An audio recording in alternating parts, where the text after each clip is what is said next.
సోదరునికి మన ప్రభువైన యేసు పరిశుద్ధ నామమున అపరిశుద్ధ నామమున ప్రత్యేకమైన వందనాలు తెలియజేస్తూ ఉన్నాను. దేవుడు మరొకసారి మన వాక్య ద్వారా మనం బలపరచుకోవడానికి, వాక్య ద్వారా మనం దేవుడు స్థిరపరచుకోవడానికి దేవుడు మనకు ఎంతో విలువైన సమయం ఇచ్చి ఉన్నాడు. దాని బట్టి కనిపించడంలో దేవుని ఆదరించారు. చిన్న ప్రార్థన చేసి వాక్యం వెళ్దాం. అందులో కలిసినట్టయితే మనం ఇక్కడ ప్రేమించిన పరలోకపు తండ్రి, గొప్ప దేవ, నువ్వు మాకు ఇచ్చిన సమయాన్ని బట్టి నీకు వేలస్తులు స్తోత్రము తండ్రి. ప్రభా, నీ వాక్యగా నీ వాక్యం ద్వారా మాకు మారని బలపరచండి. మాకు కావాల్సిన ఆజ్ఞాన్ని దయచేయండి. ఆయన అల్పైన ఐదులను ప్రభా అల్లుడు కూడా అన్ను కాదు. ఆయన ఒక్కసారి దర్శించండి. ఈ వాక్యగా ఈ ఆవరణలో నీ పరిశుద్ధత కలిసి ఉంచండి. నడిపించి బలపరచమని, ప్రతి హృదయాలతో మాట్లాడమని, కొన్ని నిమిషాలు తండ్రి నీ కార్యములు జరిగించమని ఈ చిన్న ప్రార్థన యేసు అతి పరిశుద్ధ నామములో వినయంతో బ్రతుకుచున్నాను తండ్రి. ఆమేన్. హల్లెలూయా, హల్లెలూయా. ఈరోజు దేవుడు నా హృదయంలో పెట్టిన వాక్య అంశము, వాక్య లేఖనము, దేవుడు ఎవరిని కాపాడును అనే వాక్యం ద్వారా మీ మధ్య వాక్యం వచ్చి ఆశపడుతున్నాను. దేవుడు ఎవరిని కాపాడును. వాక్య పఠనము కీర్తన గ్రంథము 121 అధ్యాయం 3, 4, 5 వచనాలు. కీర్తన గ్రంథము 121 అధ్యాయం 3, 4, 5 వచనాలు. ఆయన నీ పాదము తొట్టిల్లనియ్యడు, నిన్ను కాపాడువాడు కునుకడు. ఇశ్రాయేలును కాపాడువాడు కునుకడు, నిద్రపోడు. యెహోవాయే నిన్ను కాపాడువాడు, నీ కుడి ప్రక్కన యెహోవా నీకు నీడగా ఉండును. ఆమె చెప్తారు సార్, ఇదంతా నాతో వచ్చి చెప్తారా? ఆయన నీ పాదములు తొట్టిల్లనియ్యడు, నిన్ను కాపాడువాడు కునుకడు. ఇశ్రాయేలును కాపాడువాడు కునుకడు, నిద్రపోడు. యెహోవాయే నిన్ను కాపాడువాడు, నీ కుడి ప్రక్కన యెహోవా నీకు నీడగా ఉండెను. హల్లెలూయా.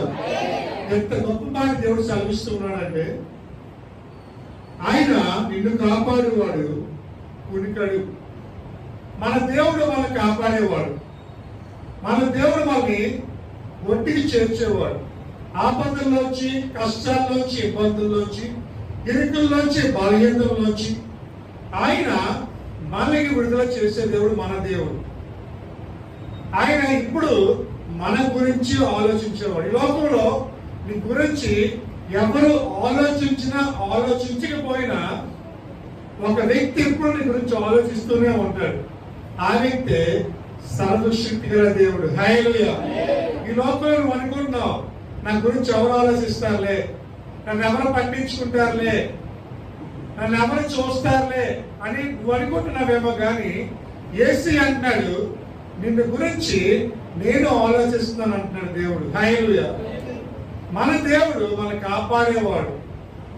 అదే కదా, నిన్ను కాపాడేవాడు నీ కుడి పక్కన యెహోవా నీకు నీడగా ఉండెను. హల్లెలూయా. మనకి నీడ ఎలాగైతే మన నీడ కనిపిస్తుందో, ఆ నీడగా మన పక్కన యేసయ్య ఉంటాడు, మన కుడి పక్కన.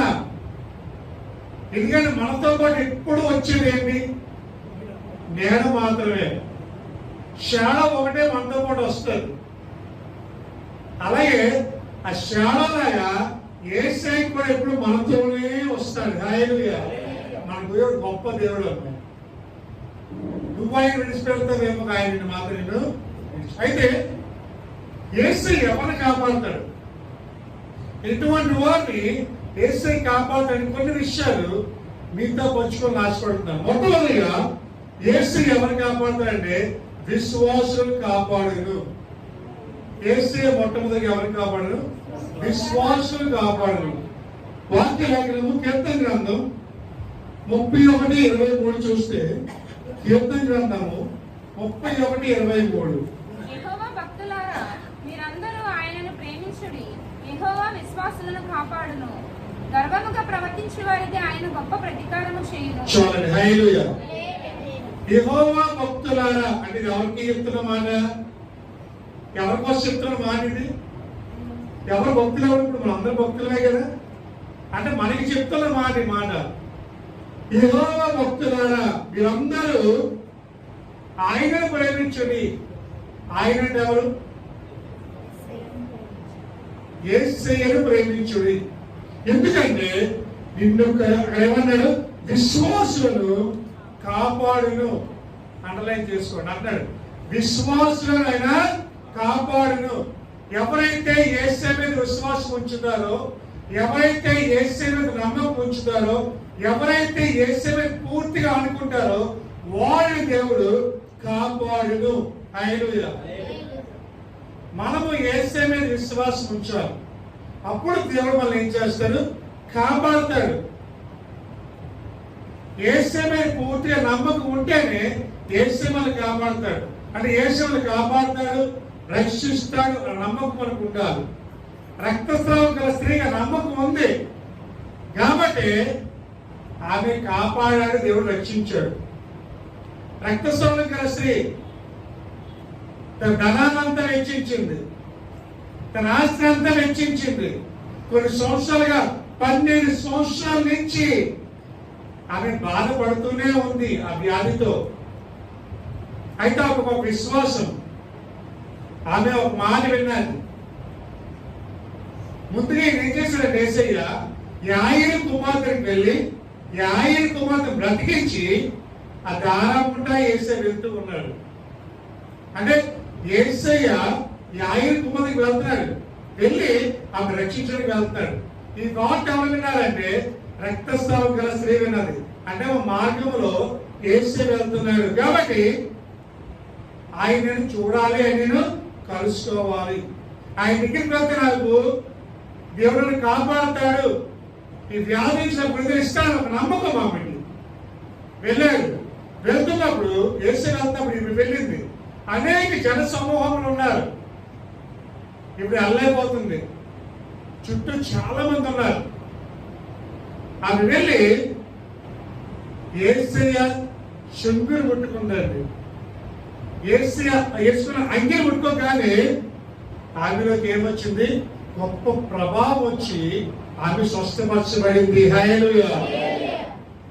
అప్పుడు యేసయ్య అన్నాడు, నన్ను ఎవరు తాకారన్నప్పుడు శిష్యుల ప్రభావికి చాలా జనసమూహం ఉన్నారు కదా, ఎలా తెలుస్తుంది నేను ఎవరు తాకారన్నప్పుడు? నన్ను ఒకరు ముట్టుకున్నప్పుడు నాలోంచి ప్రభావం బయటికి వెళ్ళిపోయింది అన్నాడు యేసయ్య.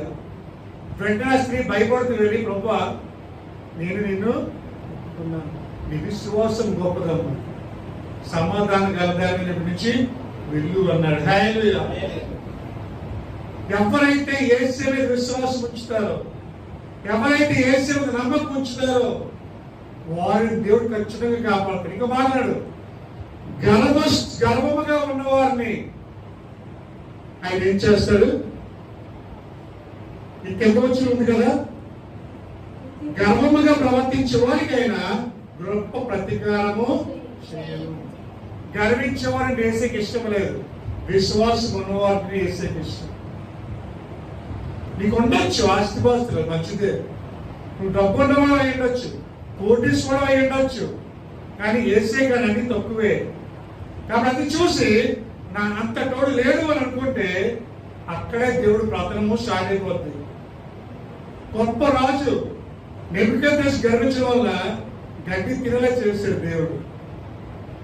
ఎప్పుడైతే గర్వము మనసులోకి వస్తుందో అక్కడే నాశనం స్టార్ట్ అయిపోతుంది. నువ్వు బాగా పాటలు పాడి ఉండొచ్చు, దాన్ని బట్టి దేవుడు శుద్ధించాలి తప్ప నా అంత పాటగా లేదని మనం అనుకోకూడదండి. మీ అంత గొప్పవాడు అనుకోకూడదు. కుమారుడు యేసయ్య అన్నాడు, గర్వించేవాడు యేసయ్యకి ఇష్టం. యేసయ్యకి ఎవరి ఇష్టం అంటే విశ్వాసులు అంటే యేసయ్యకి ఇష్టం. వారిని యేసయ్య ఏం చేస్తాడు? నువ్వు ఎప్పుడు ప్రార్థన చేసినా విశ్వాసంతో ప్రార్థించే. దేవుడు చేసిన నమ్మాలంటండి, అప్పలా చేసే చెప్పి ప్రార్థన చేయాలంట. కానీ మనకి ఆ విశ్వాసం ఉండట్లేదు, అల్ప విశ్వాసంతో చేస్తున్నాం. మా అంతగా తక్కువైపోయింది అంటాడు అల్ప విశ్వాసి. నేను బ్రతికిస్తానని తెలియదా నీకు? లాజరు బ్రతికించినప్పుడు అంటాడు కుమారుడు, మనలో ఏముండాలంటే ఏముండాలి చెప్పండి, గడి చెప్పండి, ఏముండాలి? గడి చెప్పాలి గట్టిగా. విశ్వాసం ఉండాలి. అది ఉంటే దేవుడు మనం ఏం చేస్తాడు? కాపాడతాడు. రెండోది ఏముండాలంటే దరిద్రులను కాపాడు యేసయ్య. ఎవరిని కాపాడతాడు? దరిద్రులను. కీర్తన గ్రంథం 12:7. కీర్తన గ్రంథం 12:7 యెహోవా నీవు దరిద్రులను కాపాడెదవు, ఈ తరము వారి చేతుల నుండి వారిని నిత్యము రక్షించెదవు. చూడండి, యెహోవా నీవు దరిద్రులను కాపాడెదవు. ఏమి డబ్బున్నలు ఎందుకు కాపాడలేదు? యేసయ్య కాపాడతాడు. కానీ దరిద్రులు ఎందుకు కాపాడుతున్నాడంటే, దరిద్రులు ఎవరంటే తను తాను తగ్గించుకున్నవారు, విరిగి నలిగి హృదయం గలవారు యేసయ్య ఏం చేస్తాడు? కాపాడుతాడు. హల్లెలూయా. ఎందుకంటే గదోరాలు పక్కన వ్యాజ్యం ఆడేవాడు యేసయ్య. ఎవరు లేని వారి పక్షాలు ఉండేవాడు యేసయ్య. ఎవరైతే ఒంటరిగా ఉండి మేడ మీద పిచ్చికి వల్లే చూస్తున్నారో వారి పక్షాలు ఉండేవాడు యేసయ్య. హల్లెలూయా. ఎవరో లేరని బాధపడుతున్న వారికి నేనున్నాను అని చెప్పేవాడు యేసయ్య కుమార్తె. చాలా మంది అనుకుంటారు, అయ్యో నాకు ఎవరు లేరు, నా పక్షాన్ని ఎవరు రావట్లేదు, నాకు ఎవరు అండగా నిలబడట్లేదు, నన్ను ఎవరు ఆదుకోవట్లేదు, నన్ను ఎవరు లేవనెత్తలేదు అనుకుంటున్నారు. అటువంటి వారికి అంటున్నాడు యేసయ్య, ఇదిగో నేను నీ పక్షాన్ని ఉండేవాడిని అంటున్నాడు. హల్లెలూయా. ఎవరికైతే దరిద్రులుగా ఉన్నారో, ఎవరైతే లేవనే స్థితిలో ఉన్నారో, ఎవరైతే పడిపోయే స్థితిలో ఉన్నారో అటువంటి వారిని కాపాడే దేవుడు, నేను ప్రకటించే దేవుడు కుమారుడు. ఈరోజు ఒంటరిగా ఉన్నావేమో, ఎవరో లేరు నా పక్షాన, అయ్యో నేను ఇంట్లో ఒంటరిగా ఉన్నా, నన్ను ఎవరు ఆదుకుంటారు అనుకుంటారేమో. కుమార్తె, నీ ఇంట్లో ఒక వ్యక్తి ఉన్నాడు, ఆ వ్యక్తి యేసయ్య. హల్లెలూయా.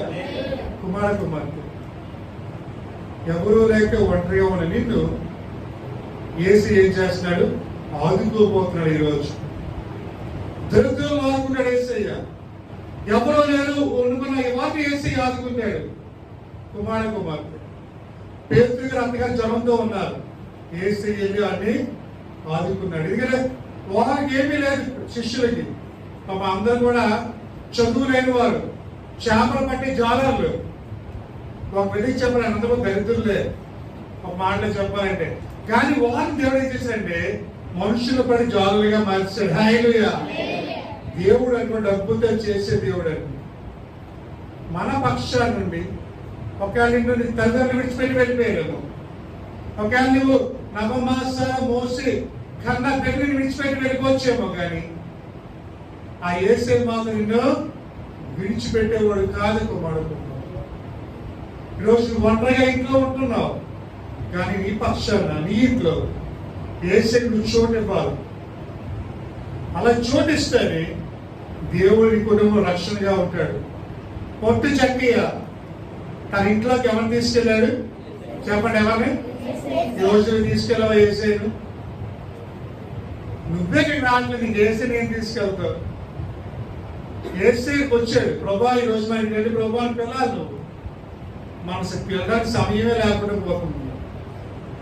మనం ఎప్పుడు పిలవగలమంటే కన్యలతో ప్రార్థన చేసి యేసయ్యను ఆహ్వానించారు.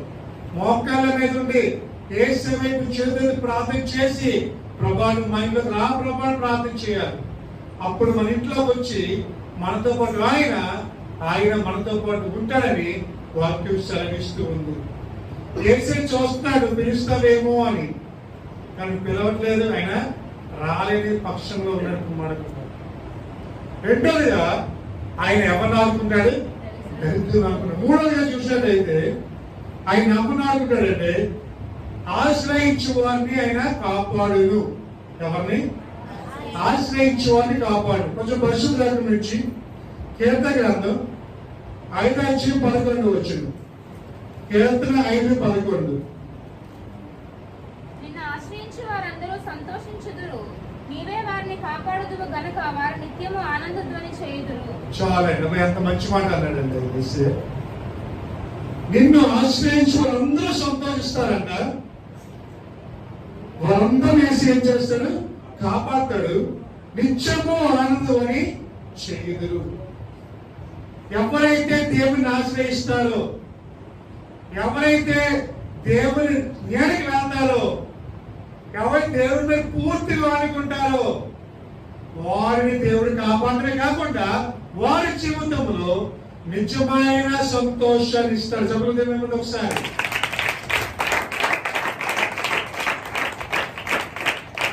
ఎంత మంచి మాట అన్నాడండి. ఈ రోజుల్లో అన్ని ఉన్నాయి కానీ సంతోషం లేదండి. సంతోషం వేరు, సుఖం వేరు. తెలుసా మీకు? సుఖం అంటే ఏంటి, సంతోషం ఏంటి చెప్పండి ఒకసారి. సుఖం ఏంటంటే సంతోషం అంటే ఏంటి?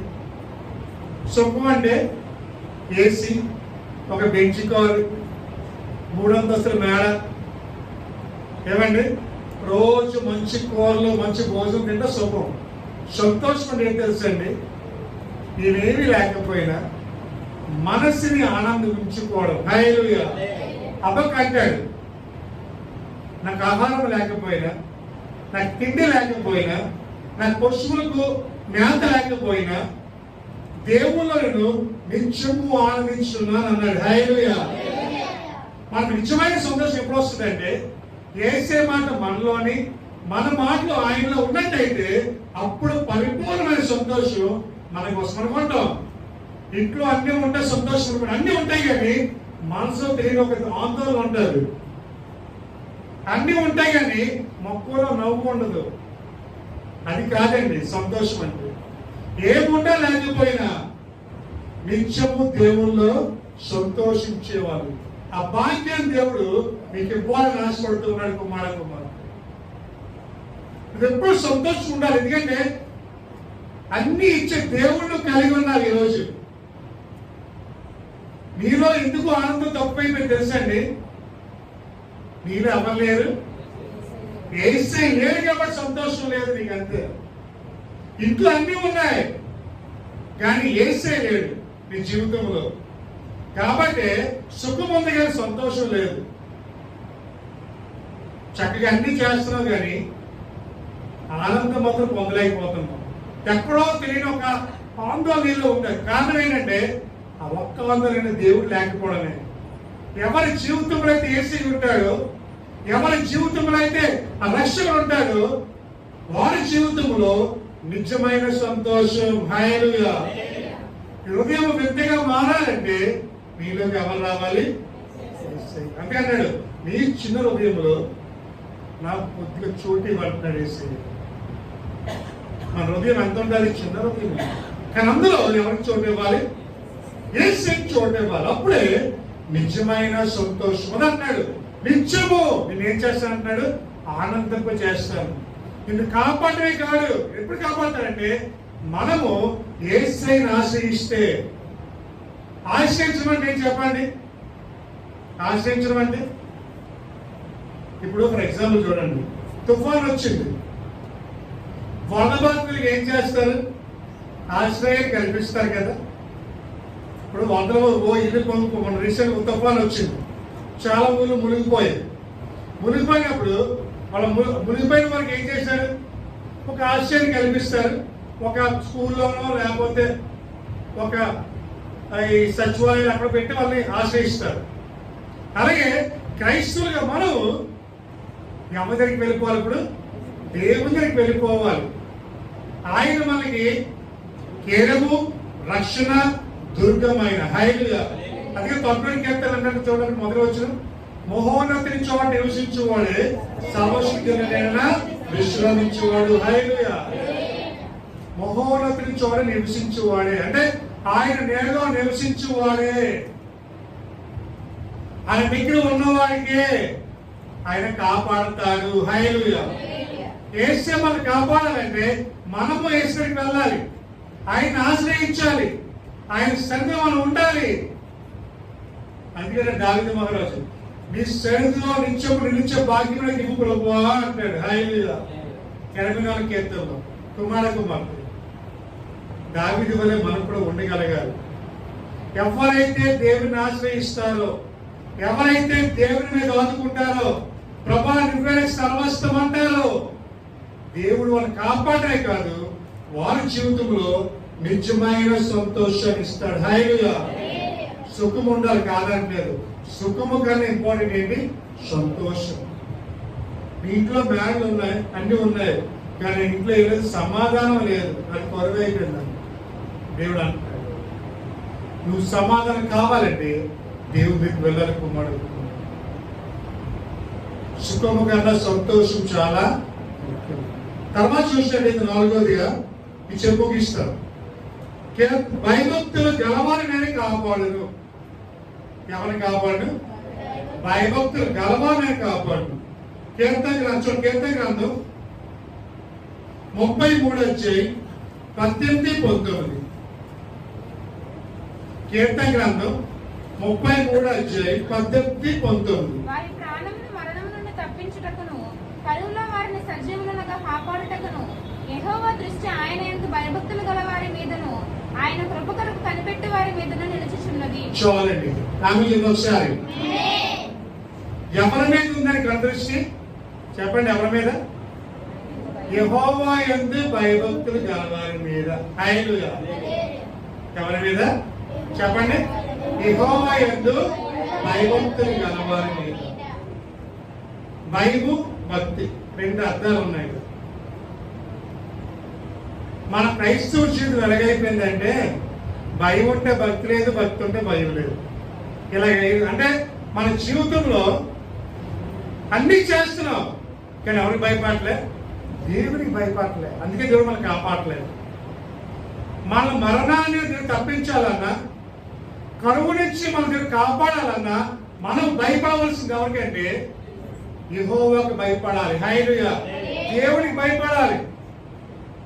మన మనుషులు కాదు భయపడవలసింది, దేవునికి భయపడాలి. ఈరోజు ఎంతమంది భయపడుతున్నాం దేవునికి? ఒక్కసారి ఆలోచించండి.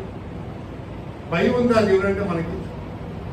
భయపడేవాడు దేవుని దృష్టిలో నిర్లక్ష్యంగా జీవించడండి. దేవుడికి భయపడేవాడు పాస్ట్ గా మీరు ఒకలాగా ఎక్కువ ఒకలాగా ఉండడు, ఎప్పుడు ఒకలాగే ఉంటాడు. మనిషి ఎటువంటి వాడు అంటే చంచల మనిషి గలవాడు. అక్షమాన్ని మారిపోతూ ఉంటాడు, హృదయం మారిపోతూ ఉంటాడు. మనిషి ఉదయం ఎలా ఉంటారు? ఈరోజు ఒకలా ఉంటారు, రేపు ఒకలా ఉంటారు. దేవుడు ఇలా ఉన్నాడు అనుకోండి, మన పరిస్థితి ఏంటి? నువ్వు దేవుడిని ప్రేమించిపోతే, దేవుడిని ప్రేమించిపోతే మనం ఏమైపోతాం? కుమారు మనము యెహోవా యందు ఎలా ఉండాలంటే భయభక్తులు కలిగి ఉండాలి. మన జ్ఞానం పదమైనా సరే మనము దేవుని భయభక్తి కలిగి ఉంటే జ్ఞానమునకు మూలమని కీర్తన 108 అంటున్నాడు కదా. పాటలు పాడితే సరిపోదండి, భయం ఉండాలి. వాక్యం చదివితే సరిపోదు, భయం ఉండాలి. భయముతో పాడాలి. భయముతో ఇక్కడ కూర్చున్నాం. ఇక్కడ ఎలా కూర్చోవాలంటే దేవుని సన్నిధిలో అందుకనే తిమోతితో మాట్లాడిన చూడండి. పరిశుద్ధ వాక్యములో తిమోతికి రాసిన దాంట్లో పౌలు ఒక మాట అంటాడు, అది చూపిస్తాను ఒకసారి. ఇక్కడ మా పౌలు అంటాడు ఒక మాట ఏంటంటే పరిశుద్ధ వాక్యములో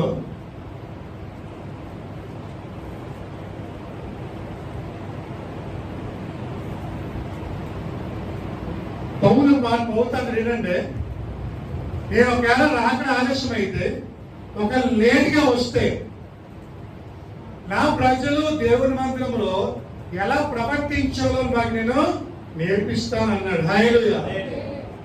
అంటే దేవుని మందిరం ఎలా ఉండాలి? మనం చెప్పాలి. ఎవరు వస్తుంది చెప్పండి. దేవుని మందిరం ఎలా ఉండాలి? ఎలా ఉండాలి? భయభక్తులతో ఉండాలి. హల్లెలూయా.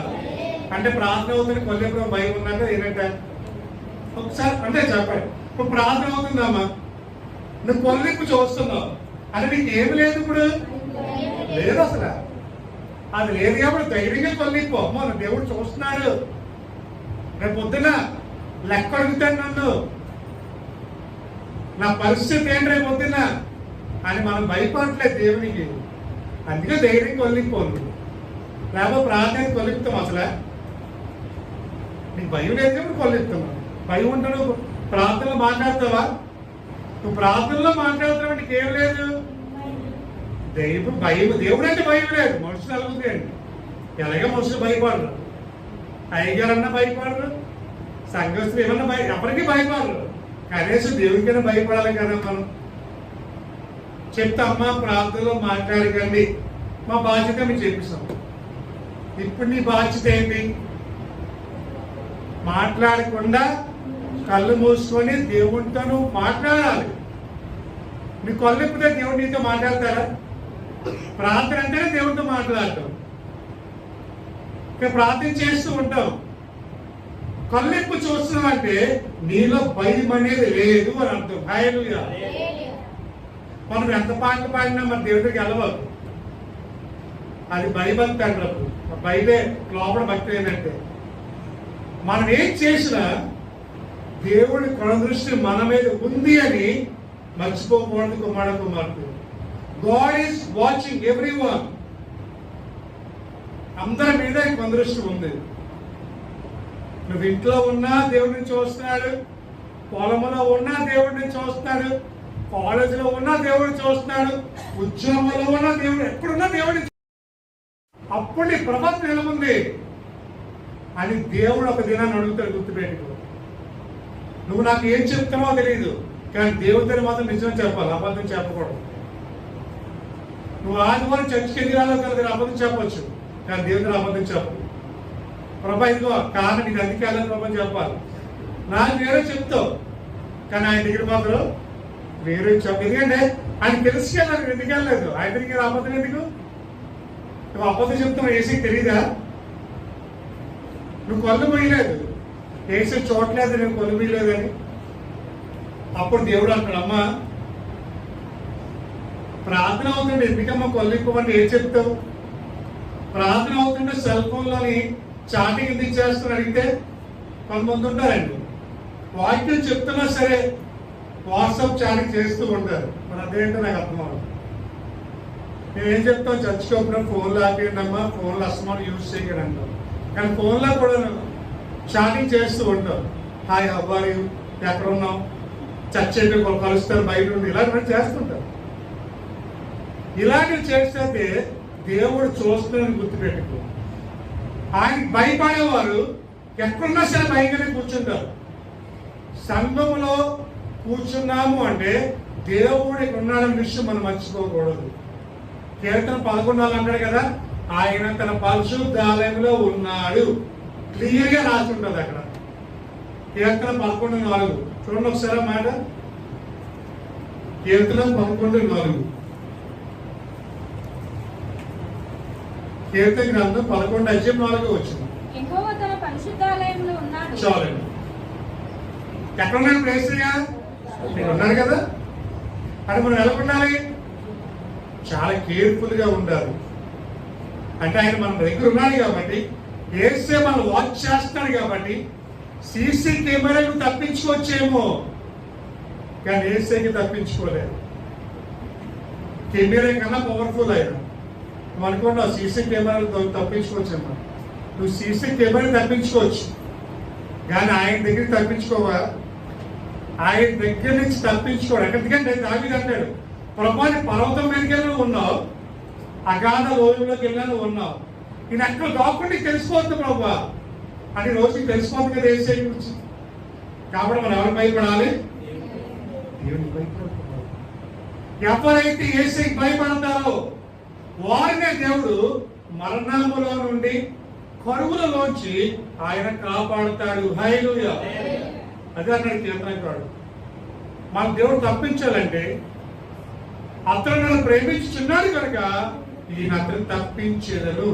ప్రేమించుచున్నాడు కనుక అంటే అతను నన్ను భయపడుతున్నాడు కాబట్టి, నన్ను అంతగా ప్రేమిస్తాడు కాబట్టి ఆయన ఏమవుతాను? తప్పిస్తాడు. ఈరోజు నువ్వు నేను దేవుడు కాపాడాలన్నా, ఈరోజు దేవుడు నిన్ను బయటికి తీసుకెళ్ళాలన్నా నువ్వు ఎవరికి భయపడాలి? యేసయ్య చెప్పిన వాళ్ళని దేవుడు కాపాడతాడు. విశ్వాసం కాపాడతాడు, భయపడే వారిని కాపాడతాడు, ఆశ్రయించే వారిని కాపాడతాడు, ఇంకా దరిద్రులను కాపాడతాడు. హల్లెలూయా. వీరందరినీ యేసే కాపాడతాడు. కుమారుడు నిన్ను కాపాడి యేసే సిద్ధమే. కాకపోతే మనము సిద్ధంగా ఉన్నారని చూడాలి. ప్రభా కాపాడంటావు, రక్షించండి, ఇబ్బందుల్లో ఉన్నాను, ఇరుకుల్లో ఉన్నాను అంటావు, కానీ ప్రార్థన చేయకపోతే ఎందుకు? అది ఆత్మీయ జీవితం కాదు కదా. ప్రార్థన చేయమని నువ్వు ముసుకేసుకుంటే ఎలాగా? నువ్వు మా గురించి ప్రార్థన చేయవా? ఒంట్లో పోవాలేదన్నాయి అని అన్నింటికి వెళ్ళగలుగుతున్నావు, జ్వరం వచ్చిందంటావు, రేషన్ షాప్కి వెళ్ళడం మాట్లేదు. జ్వరం వచ్చిందంటావు, పనికి వెళ్ళడం మాట్లేదు. జ్వరం వచ్చిందంటావు, వ్యాపారం మాట్లేదు. జ్వరం వచ్చిందంటావు, అక్కడి ఇంటికి వెళ్ళడం మాట్లేదు. మరి ప్రార్థన చేయలేకపోతున్నావు అంటే ఇవన్నిటికీ ఓపుకుంది. కానీ నిన్ను కాపాడే దేవుడికి 5 నిమిషాలు మోకలు వెళ్ళిపోతున్నావా? దేవుడు మాత్రం కాపాడేయాలి. ఇది న్యాయమేనా? ఒకసారి ఆలోచించాను. కుమార్ అన్నిటికీ ఓపుకున్నప్పుడు మోకరించి ప్రార్థించడానికి ఓపుకొద్దు నీకు. కుమార్ అక్కడే మనకి తప్పు చేస్తున్నాం. ఒంట్లో బాగోలేదన్నాం, అక్కడికి వెళ్ళాను, ఆ షాప్కి వెళ్ళాను అన్నాం. ప్రార్థన చేస్తామంటే మోకాలు వెళ్ళిపోతున్నాను. అయ్యారు ఏం వెళ్ళిపోతున్నా అంటే షాప్కి నడిచడానికి ఓపు మాత్రం ఉంది, కానీ ఒక 2 నిమిషాలు మోకాలు మాత్రం వెళ్ళిపోతున్నాను. మరి దేవుడు మాత్రం ఏం చేసేయాలి? మన్నా వచ్చారు ఇంట్లో అలా డైరెక్ట్గా. మోషేకి ఏం మన్నా పంపించారు, మన్నా ఇంట్లో కుమ్మరించి పడిపోవాలి. లేకపోతే దేవుడు పక్షపాతం. కుమారుడు ఈరోజు దేవుడితో మాట్లాడుతున్నారు. నీకు బలహీనతలు ఉన్నాయి, కాపాడాలంటున్నావు, మరి నువ్వేం చేస్తున్నావు? ఈరోజు దేవుడితో మాట్లాడేది ఈరోజు విశ్వాసంతో ప్రార్థించు. దేవుడిని ఆశ్రయించి ప్రార్థించు. యెహోవా యందు భయభక్తులు కలిగి ప్రార్థించే. అప్పుడు నీ జీవితంలో దేవుడు కార్యాలు చేస్తారు. కుమారుడు అన్నింటికి వెళ్ళగలుగుతున్నావు కదా. దేవుడి శ్రద్ధకి ఎందుకు నిర్లక్ష్యం? గంటల తరబడి కూర్చోగలుగుతున్నావు, ఒక 2 గంటలు కూడా దేవుడి శ్రద్ధలు ఉండలేకపోతున్నావు.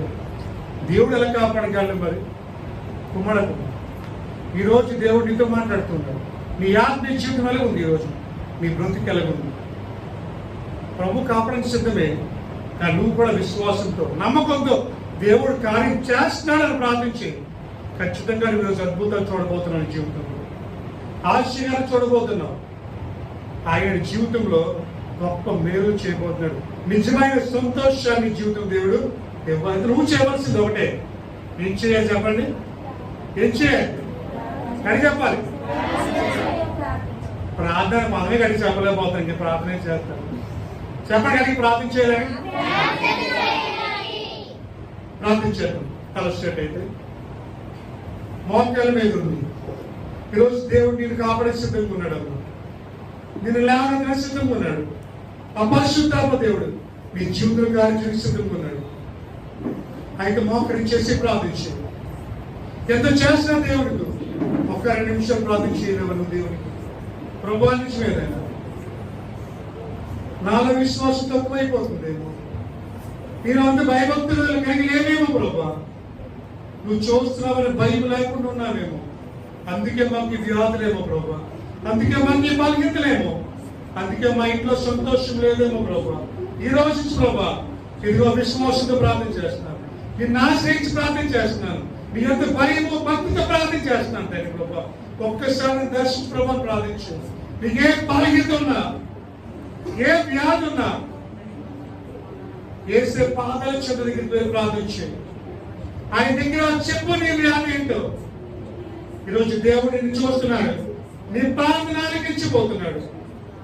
నీ ప్రార్థన జవాబు దయచేయబోతున్నాడు. ఈరోజు దేవుడిని ఆశ్రయించి ప్రార్థించు. భయపడకు, దిగులు పడకు, మనకు మాటే నిన్ను నడిపించడానికి, విడిపించడానికి, మరణ ఛాయని స్థాపించడానికి ఏసే సిద్ధంగా ఉన్నాడమ్మా. ప్రార్థించే ఏసే. నీకున్న వ్యాధులను ప్రార్థించే, నీకున్న బలహీనతను ప్రార్థించే, నీకున్న యొక్క బాధలను ప్రార్థించే. ఏసే ఈ రోజు నిన్ను విడిపించగలపోతున్నాడు. బలము కలిగి దేవుడు నిన్ను నడిపించబోతున్నాడు. కుమారుడు ఈ రోజు వెళ్ళవచ్చున్నది కానీ ఇక్కడ నుంచి మాకు నువ్వు ధైర్యంతో వెళ్ళబోతూ ఉన్నావు. గొప్ప కార్యాలతో వెళ్ళబోతూ ఉన్నావు. నీ వ్యాధి నుంచి విడుదల పొందుకొని వెళ్ళబోతూ ఉన్నావు. విశ్వాసముతో దేవుడు కార్యం చేశాడు. నాకు నిజంగా కార్యం జరగబోతుంది. ప్రార్థన చేద్దాం. మనం ఇంట్లో ప్రేమించిన బాగా తండ్రి, గొప్ప దేవానికి కుదరాలి. ప్రభు నాటి కలస్వామిలో నువ్వు మాట్లాడిన విధానం బట్టి నీకు కుదరాలి. ఆయన విశ్వ ప్రభా నువ్వు కాపాడే దేవుడు, కానీ మా విశ్వాసమే ఆయన తక్కువ అయిపోతుంది ప్రభా. నీ యొక్క భయము భక్తి లేకుండా జీవిస్తున్నాము తండ్రి. క్రైస్తవులుగా పిలబడుతున్నాము కానీ క్రీస్తు లేకుండా జీవిస్తున్నాము నాయన. ప్రభా ఈ రోజు ప్రభా నీ ఎంతో ఆశ్రయించి నీ కొరకు ప్రార్థించేసి పెరిగా ప్రభా మా సమస్యను ప్రార్థించేసేవారుగా ప్రభా మమ్మల్ని లేవనెత్తండి ప్రభా. ప్రభా ఈరోజు మాట్లాడవు నాయన, నువ్వు కాపాడుతానంటున్నావు కానీ ప్రభా మా స్థితి ఏంటో చూపించావు నాయన. ఈరోజు నాయన వాక్యానుసారంగా చూసుకోమని దయచేయండి, వాక్యానుసారంగా బ్రతకడానికి ఉపదేశించాను ప్రభా. వీటిని విడిచిపెట్టకుండా ప్రభా దాని నెమ్మది సహాయం దయచు ప్రభా. మా ఆత్మీయ జీవితంలో మమ్మల్ని బలపరచండి ప్రభా. ఈ రోజు నాకు ఇచ్చిన అధికారం ఉందనైనా పరిశుద్ధాత్మ దేవా నీకు వందనాలు ప్రభా. ఈ రోజు ఎవరైతే బలహీనతో కూర్చున్నారో ఆయన ప్రతి ఒక్కరికి విడుదల ప్రకటిస్తున్నాను ఆయన ప్రభా. నువ్వు ప్రభా వ్యాధులు విడిచిపెట్టి నిలబడి చూస్తున్నాను ప్రభా. నువ్వు పరిశుద్ధాత్మ దేవుడు తండ్రి ప్రభా.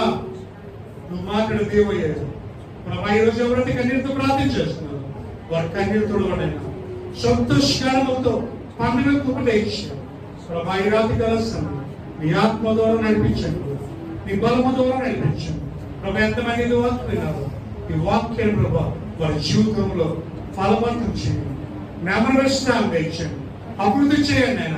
విడిచిపెట్టకుండా హృదయంలో మొదటి విశ్రాంతి తెచ్చండి, మీరు నడిపించమని ఈ చిన్న ప్రార్థన ఏసు అతి సుందరమైన పాత్ర సమర్పించుకుంటూ ఏసునామములో అడిగించున్నాము తండ్రి. ఆమేన్. యేసు రక్తమే శివరక్తమే సంపూర్ణ అపవాదికి నాశనంతో కాక. ఆమేన్ ఆమేన్ ఆమేన్. మన తండ్రి ప్రేమ ప్రభావ పరిశుద్ధ బంధం సహవాసము మనతో పాటు మన కుటుంబాలకు ఐశ్వర్య రక్షణ కవచము మన తోడైన రక్షించి మన కుటుంబాల్లో శాంతి సమాధానం ఇచ్చి ఆయన ఉదయకాంతిని మన కుటుంబాల మీద మెండుగా ప్రకాశింప చేయుగాక. ఆమేన్.